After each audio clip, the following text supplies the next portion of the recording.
আসসালামু আলাইকুম। সিমজ কিচেন চ্যানেলে সবাইকে ওয়েলকাম করছি। মাত্র ৫ মিনিটে ডিম ছাড়াই দেখতে অসাধারণ এবং খেতে অনেক মজার এই পিঙ্কিশ পুডিংটি তৈরি করে নিতে পারবেন। তো কথা না বাড়িয়ে চলুন শুরু করি। এজন্য যে বাটিতে সেট করব সেই বাটিতে একটু ঘি ব্রাশ করে নিচ্ছি। এতে করে পুডিংটা খুব সহজে বের হয়ে আসবে। এরপরে যেটাতে রান্না করব সেই হাঁড়িতেই আমি দুধ দিয়ে দিচ্ছি লিকুইড ১ লিটার। এই দুধটা আমি আগে থেকে জাল করে ঠান্ডা করে নিয়েছি। দিয়ে দিচ্ছি চিনি ১/২ কাপ।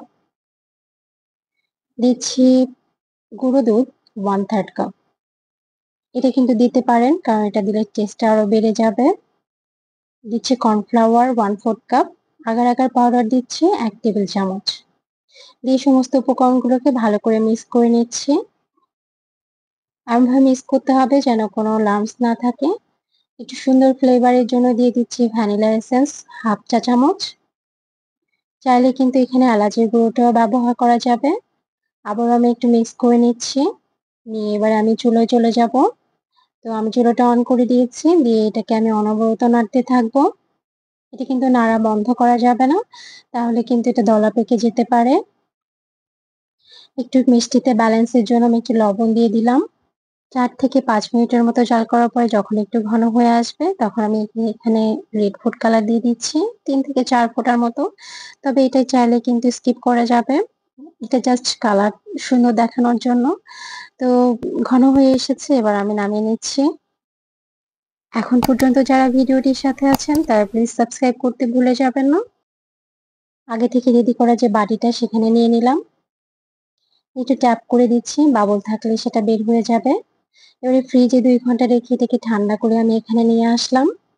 দেখুন এটি কতটা সুন্দরভাবে সেট হয়ে গিয়েছে। একটু নাইফ দিয়ে চারপাশটা ছাড়িয়ে নিচ্ছি। তো এখন পর্যন্ত যারা আমার ভিডিওটি দেখছেন তারা প্লিজ একটা লাইক দিতে ভুলবেন না। আর ছোট্ট চ্যানেলটি সাবস্ক্রাইব করে সাথেই থাকবেন। তো এটাকে মোল্ড আউট করে নিচ্ছি। দেখুন কতটা লোভনীয় লাগছে দেখতে। একটু কাছ থেকে দেখিয়ে দিচ্ছি। বাচ্চারা এই কালারফুল দেখলে কিন্তু আরো বেশি খেতে চাইবে। একটু নারকেল ছিটিয়ে দিচ্ছি জাস্ট এটা গার্নিশের জন্য। এতে কিন্তু স্বাদের কোনো হেরফের হবে না। চমৎকার একটি পুডিং রেডি হয়ে গেল। মাত্র ৫ থেকে ৬ মিনিটে কোনো ধরনের ঝামেলা ছাড়াই। এটা কিন্তু খুব ইজি ভাবে কেটে আসছে। দেখতেই পাচ্ছেন। রেসিপি ফলো করে আপনারাও বাড়িতে অবশ্যই ট্রাই করবেন। আর আমাকে জানাবেন কেমন হয়েছে আপনাদেরটা।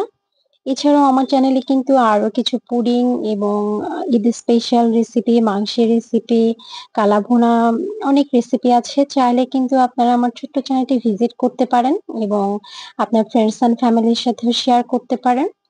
তো আজ আর বাড়াচ্ছি না। দেখা হচ্ছে নেক্সট ভিডিওতে। সবাই সুস্থ নিরাপদ থাকবেন। আমাদের জন্য দোয়া করবেন। আল্লাহ হাফেজ। আসসালামু আলাইকুম।